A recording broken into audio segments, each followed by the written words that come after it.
Hola, ¿qué tal?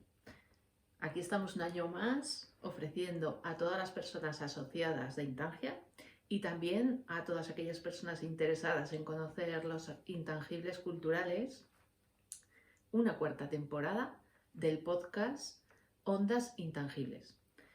Las tres primeras temporadas las hemos grabado en el Centro de Arte Contemporáneo de Uarte, en el espacio Audiolab. A partir de esta cuarta temporada grabaremos aquí en la oficina de Intangia y los subiremos estos vídeos a YouTube. También podréis escuchar todas las temporadas anteriores, así como esta, en la plataforma eBooks. Bueno, si habéis seguido la tercera temporada de los podcasts, Ondas Intangibles, estaban enfocados hacia la gestión de competencias en propiedad intelectual. Por el Audiolab del Centro de Huarte pasaron profesionales del sector audiovisual, del sector educativo, del sector gráfico y publicitario, del sector musical o del sector fotográfico, que nos explicaron sus experiencias y sus necesidades en torno a estas competencias o a estos derechos de propiedad intelectual. Gracias a esas experiencias y a esas grabaciones que hicimos del podcast en la tercera temporada, bueno, pues pudimos conocer qué necesidades tocan en este tipo de sectores culturales. Y en base a esas necesidades preparamos una encuesta que después hemos repartido también entre el resto de socias y de socios de Intangia y también a empresas clientes de la asociación. En esta encuesta seguimos indagando en esas necesidades del sector cultural. Desde aquí os agradezco a todas las personas que habéis participado. Las respuestas, desde luego, nos ayudan no solo a mejorar, sino a detectar en qué aspectos, en qué apartados debemos de seguir trabajando. Os hablo un poco de los resultados de la encuesta para que lo podáis comprobar también. Por ejemplo, en cuanto al perfil de las personas que han participado en esta encuesta y el análisis de su día a día, bueno, pues tenemos algunas contestaciones también interesantes. El 70% de las personas que han participado en esta encuesta trabaja en la Comunidad Foral de Navarra y de ese 70%, un 35% trabaja en el sector audiovisual, un 20% en el sector fotográfico, un 15% en el sector educativo, en el sector gráfico y publicitario un 12%, seguidos del sector escénico y coreográfico con un 7% y musical con otro 7%. La gran mayoría de las personas encuestadas son profesionales autónomos o autónomas o gerentes de pequeñas y medianas empresas, un 75%. Y sus clientes son sobre todo empresas e instituciones públicas.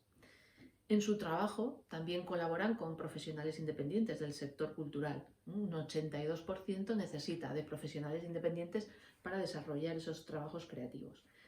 Y un 25% de las personas que han sido encuestadas son contratadas laboralmente. También hemos analizado qué necesidades tienen en su trabajo creativo y sobre sus intangibles o sobre sus derechos. Y bueno, pues aquí tenemos una respuesta bastante interesante, porque el 73% conoce sus derechos de autoría. Veamos el vaso medio lleno. Eso significa que un 27% no los conoce, a pesar de que el 94% de las personas que han resuelto la encuesta están asociadas a Intangia y disponen de todo tipo de recursos, tanto guías como monográficos especializados en su sector, como artículos de revista, publicaciones y artículos de investigación.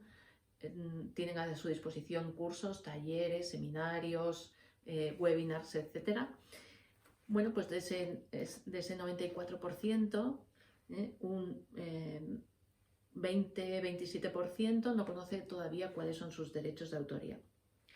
También hemos preguntado sobre otros intangibles como las marcas. El 51% conoce qué son marcas, un 46% qué son los diseños industriales, un 56% qué son los derechos de imagen y de una manera pues menos conocida las patentes, los secretos comerciales o los conocimientos o el know-how.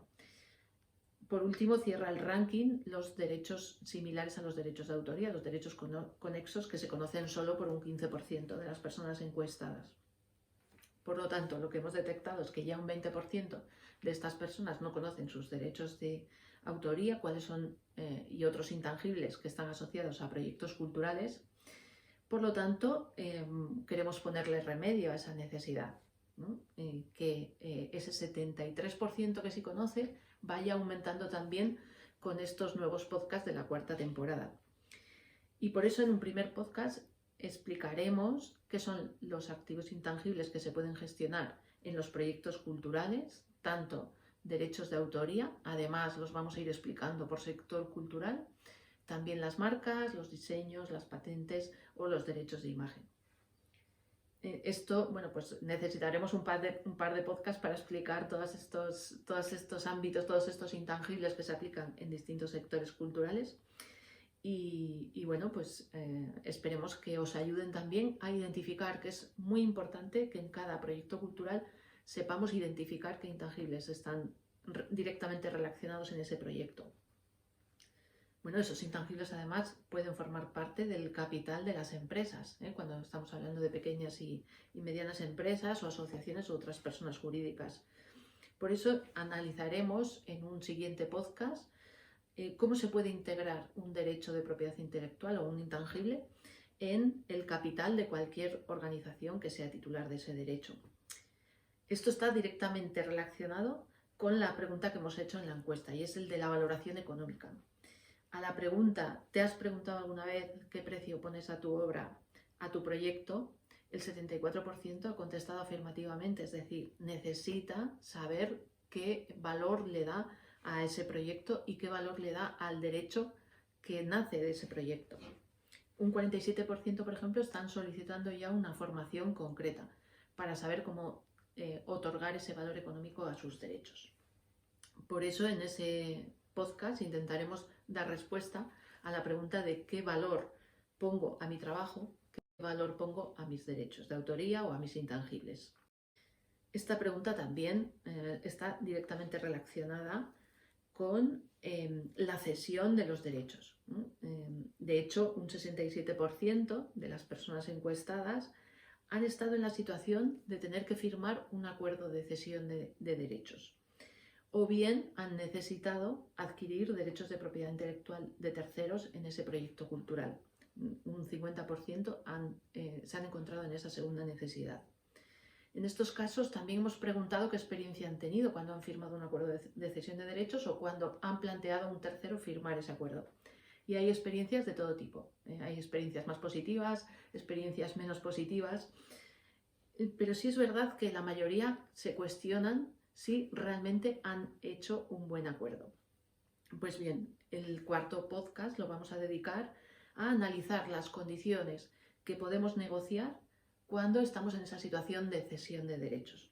Y además contaremos algunas experiencias que nos pueden ilustrar en la aplicación de esas condiciones legales. Cuando hablamos de cesión de derechos, estamos hablando también de explotación del proyecto creativo en cualquiera de los sectores culturales que vamos a analizar. Y cuando hablamos de explotación, hablamos de las vías en las que nuestro proyecto puede dar unos rendimientos económicos. Por lo tanto, si ponemos un precio a nuestro proyecto y abrimos una ventana de explotación, nos pueden pagar ese precio que solicitamos porque estamos explotando ese proyecto y estamos ya abriendo esa ventana de explotación de nuestros derechos. Hemos descubierto en la encuesta que en el caso de estas ventanas de explotación, el 50% de las personas encuestadas realizan trabajos por encargo. Esto es una vía de explotación.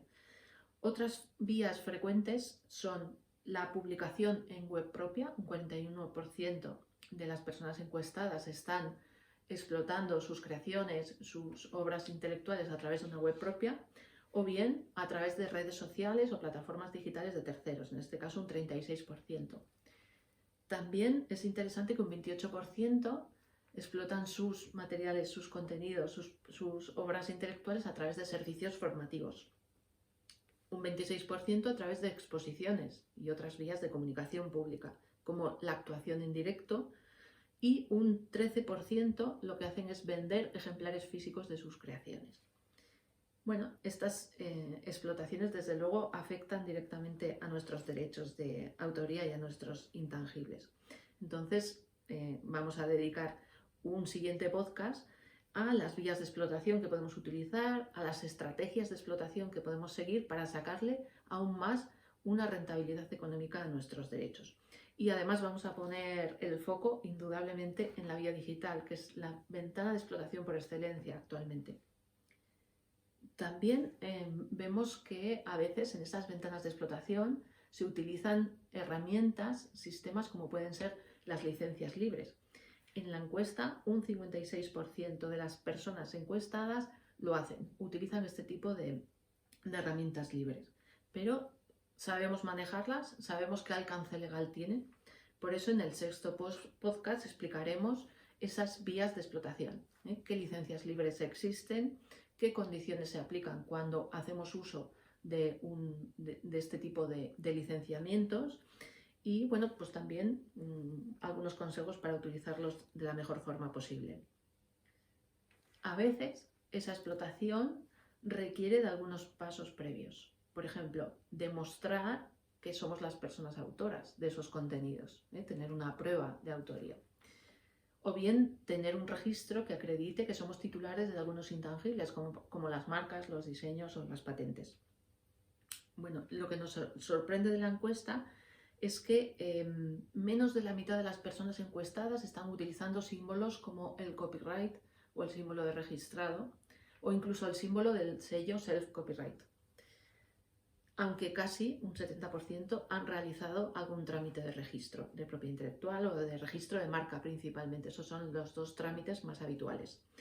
Por ello, vamos a dedicar el séptimo podcast a explicar qué trámites podemos realizar para proteger nuestros intangibles y cómo y de qué manera y para qué sirven los símbolos copyright, registrado o el símbolo o el sello de la autogestión self-copyright, que es el sello que ha registrado como marca colectiva la asociación Intangia. ¿Qué más? Bueno, en el ámbito de los derechos de autoría nos estamos encontrando con una situación particular y es que algunos derechos se gestionan a través de entidades intermediarias, las llamadas entidades de gestión colectiva. En este caso, bueno, funcionan de dos formas, bien como asociaciones sin ánimo de lucro o bien como entidades de gestión independiente, como sociedades mercantiles. Aquí sí que es un ámbito que es de gestión obligatoria. Las entidades de gestión colectiva actúan de forma obligatoria por un mandato legal que les dan las normativas de propiedad intelectual. Sin embargo, debemos de analizar bien qué necesidades tenéis las socias y los socios de Intangia, porque en la encuesta hemos visto que un 77% de las personas que habéis contestado esa encuesta no pertenecéis a ninguna entidad de gestión. Y sin embargo sí que podéis encontraros con la necesidad de hacer algún trámite obligatorio ante estas entidades de gestión cuando estéis gestionando un proyecto creativo. Bien porque necesitáis solicitar a una entidad de gestión una licencia para usar un contenido que sea de terceros, o bien porque se reciba pues, algún tipo de reclamación por un acto de explotación que se esté realizando de un contenido, de una obra intelectual de un tercero, ¿no? Bueno, pondremos ejemplos de distintas situaciones en las que vais a necesitar obligatoriamente acudir a una entidad de gestión para solicitar una licencia. Esto lo haremos en el octavo podcast, donde también hablaremos, por si acaso tenéis alguna necesidad al respecto y queréis saber bien cómo funcionan estas entidades de gestión y cuándo sea necesario acudir a las mismas, bueno, pues hablaremos de la plataforma creada por la Asociación Intangia, la autora, que ofrece muchísima información al respecto. Y en el caso de que así nos lo pidáis, haremos un último podcast de cierre de esta cuarta temporada, Ondas Intangibles, gestionando competencias de propiedad intelectual, donde podamos analizar, bueno, pues cuestiones que hayamos podido recibir de las personas que estáis escuchando este podcast Bueno, pues respondremos a preguntas que nos hayáis podido enviar o a reflexiones que hayamos podido realizar a lo largo de estos podcasts y que, bueno, pues necesitemos de alguna manera pues resumir o hacer conclusiones efectivas sobre esas cuestiones, ¿no? Para participar, bueno, pues lo primero os invitamos a todas y a todos a ver nuestro canal de YouTube. Cada mes vamos a tener un podcast diferente. Vamos a ir subiendo grabaciones de unos 15 minutos de duración todas las semanas, donde daremos todas estas explicaciones. Y bueno, pues podéis poneros en contacto a través de nuestra web, intangia.com, a través del email info@intangia.es, bien en la cuenta de YouTube o a través de nuestras redes sociales, de Facebook o Twitter. Y ahí, bueno, pues podéis hacernos llegar también esas cuestiones, esas reflexiones, para que después podamos armar este último podcast de cierre de la 4ª temporada. Estamos en un soporte nuevo, en un soporte audiovisual, pero también podréis acceder a través de los enlaces que vamos a facilitar también al Centro de Arte Contemporáneo de Huarte, donde harán también difusión de estos podcasts, como todos los años. Y bueno, nada, simplemente pues desear que todos estos podcasts sean de utilidad, que ese 73% que ya conocéis cuáles son vuestros derechos y cuáles son vuestros intangibles que podéis gestionar en proyectos culturales siga aumentando en esta 4ª temporada. Y nada, nada más. Esperemos que podáis aplicar todas estas recomendaciones y que podemos por fin no solo utilizar e identificar, sino también crear una estrategia que sea lo más rentable posible en vuestros proyectos culturales, aplicando, gestionando y explotando esos intangibles que sin duda van a existir en cada uno de los proyectos que hoy en día estáis trabajando o que tenéis en mente. Nos vemos pronto en el primer podcast sobre ¿quieres conocer tus intangibles? Agur.